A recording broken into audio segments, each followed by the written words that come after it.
Do you care? So, a bunch of people are going to hear this story. Do you care if people believe you? Not really. And the reason I don't care is because I know that even if they did believe me, it's not going to have the same effect.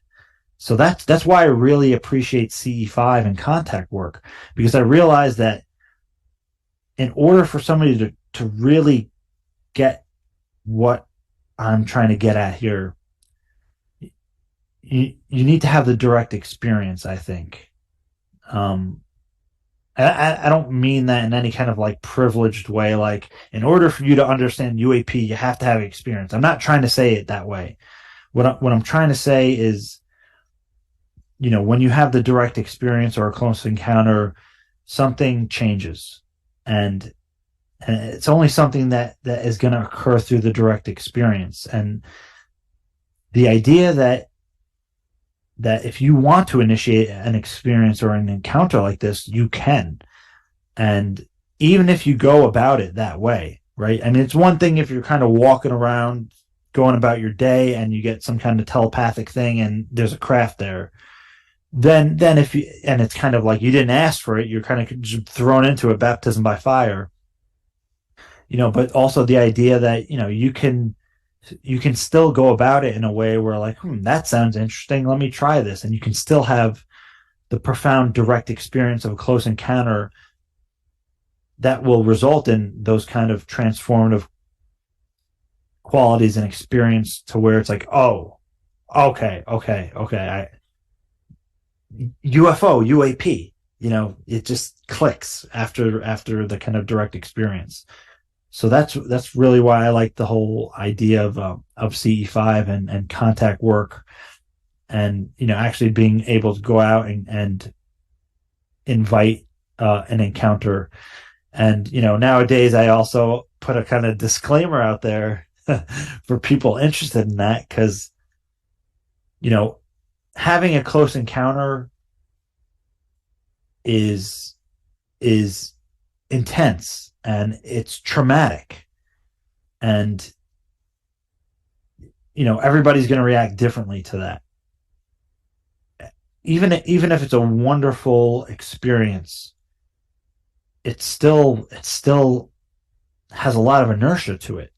you know Even if it's all kind of, you have an experience and these entities, or it's all love and light and what have you, and it's a great message, like, you still have to go to work, you still have to pay your bills, you still have to be a parent, or whatever you do in life, you still have to do all the ordinary things. And when an encounter or an experience like that happens, you you might not really care about all that other stuff so much, at least initially, right? Your entire worldview and paradigm has been, either however you look at it, either shattered or kind of reintegrated and transformed into something greater.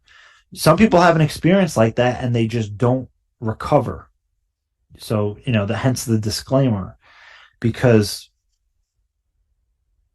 you can have a tendency to just say you're a complete materialist, right? And you have this experience, and, like, in an instant you're transformed into this non-dual perspective, right?